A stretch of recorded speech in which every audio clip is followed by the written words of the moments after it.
What's up, all my friends in YouTube? Just an update on my fish room. It's been a while, and I wanted to bring everybody up to where I've been at and what I've been doing in my basement. So I've got, as you can see, center stage here, brand new, inch long to 1.5 inch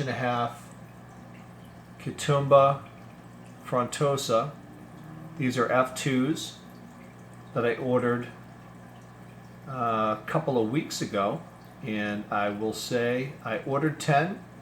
He sent 11 because I have 11 larger fish in my 265. I had sent him a link to my YouTube channel, and he actually said 22 just sounded like a better number. But obviously all of these fish will not be able to fit in my 265. 22 Frontosa will not fit there. But what I'm doing by ordering these guys, I am kind of hedging my bets with the sexes of these fish. So what I'm trying to do is make sure that I have a good male to female ratio.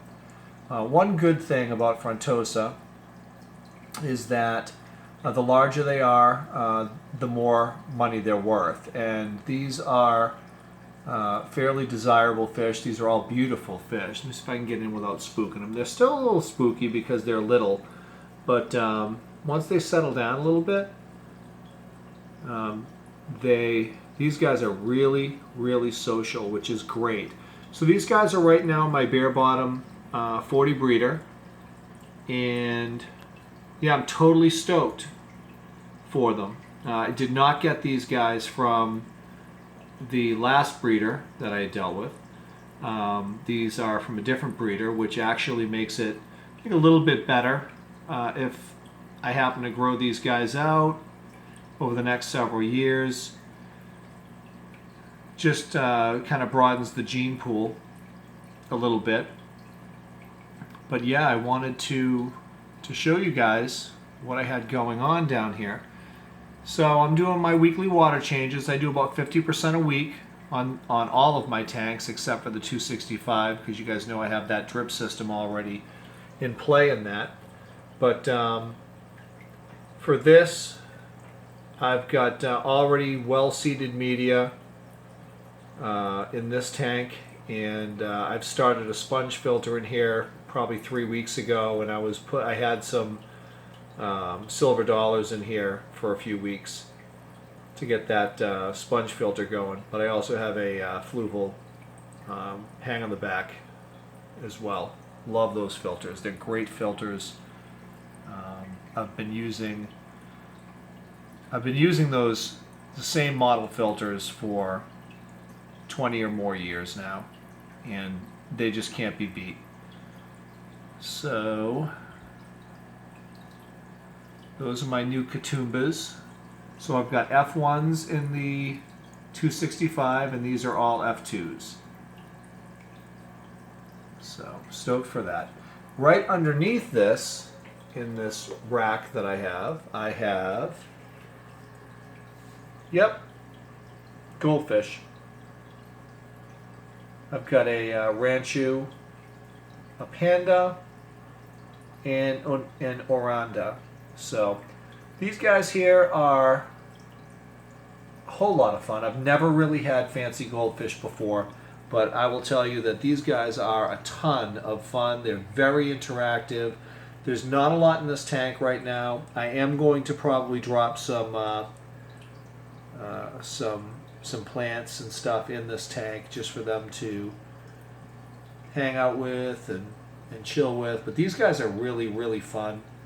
But never had fancy goldfish. Put them in here to keep the tank cycled, and they're a lot of fun. If you haven't done them before, they're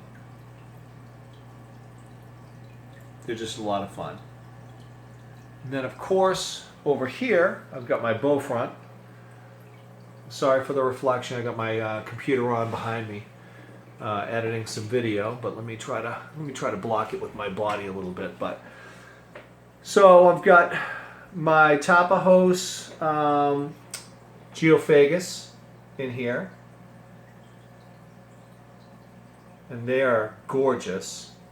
I've thrown the silver dollars that used to be in the 40 breeder quarantine tank. It was a quarantine tank before it became my my Frontosa tank. They're in here now, but yeah, and I've also got my and I'm probably going to butcher the pronunciation, an Atabapo pike cichlid in here. It looks like she's gonna come out a little bit. So maybe she'll come out and swim. Maybe back the camera off just a tad. She's pretty shy. She's wild caught. Gorgeous fish. She is still on krill. She's not taking any dry food yet, but she may soon. She's becoming more and more social. I put the silver dollars in here as a dither to try to get her to become a little bit more, to feel a little bit more secure in this tank, and it has worked. She now comes out and eats when I throw krill in. She'll come right out. She's not spooked by me as much anymore. And so yeah, she's doing fantastic. So I have the two geophagus, I have the pike cichlid, and I have the silver dollars in here. It may get crowded after a while.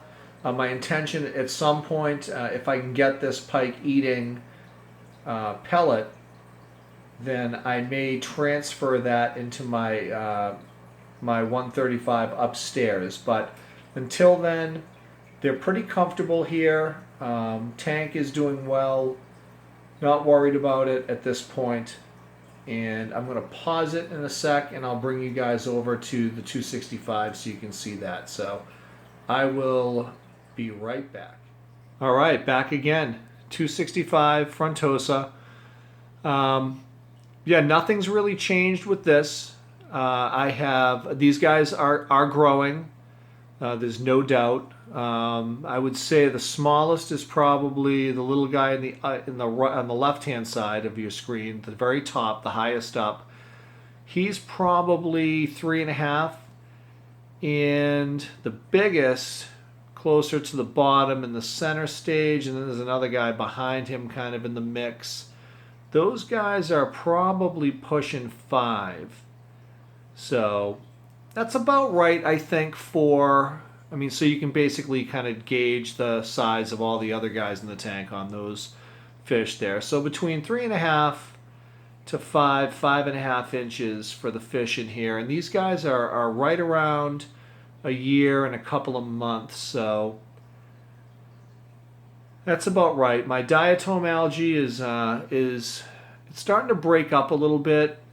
You know, I had some balance issues going on in the tank, and still do, but a lot of it really is just from, you know, overfeeding. And I'm sure you guys know, you know, I'm just pumping these guys full of food constantly, and I only do about 35 gallons a week water change, plus the drip system, which is 60 gallons every 24 hours. So I also had to replace my ChemiPure Blue. I run ChemiPure Blue. I have two 11-ounce packs in each FX6 filter on this tank. I run it usually on all of my larger aquariums. Upstairs I have a couple of packs going, but I have 4 packs on this. So I'm running enough to basically keep a 300-gallon aquarium clean. So I should be good. I was right up against it. I hit the 4 months on it, so you know I could. But I've got some balance issues in here. I'm not gonna lie. I've got I'm overfeeding these guys, so I've cut back on the live food. I was doing a lot of krill, a lot of bloodworms, cutting back a little bit on that, sticking with some Southern Delight and some New Life Spectrum. And just feeding just what they eat. Nothing's really hitting the bottom in there. So trying to ease back a little bit, let that algae break up a little bit. And I mean, everyone knows what the diatom algae is. It looks really cool. It has a tendency to make tanks like this, especially with natural backgrounds, look a little bit more natural.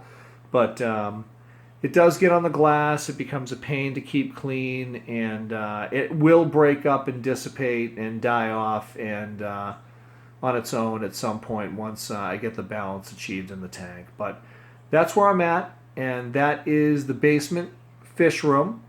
That's all my tanks. Just wanted to give everybody a quick update on where I was at in April. Hitting May, the weather's getting nice. It was 70 degrees up here in Massachusetts. So I will be posting more soon. Stay true to the hobby, and I will see you guys all soon.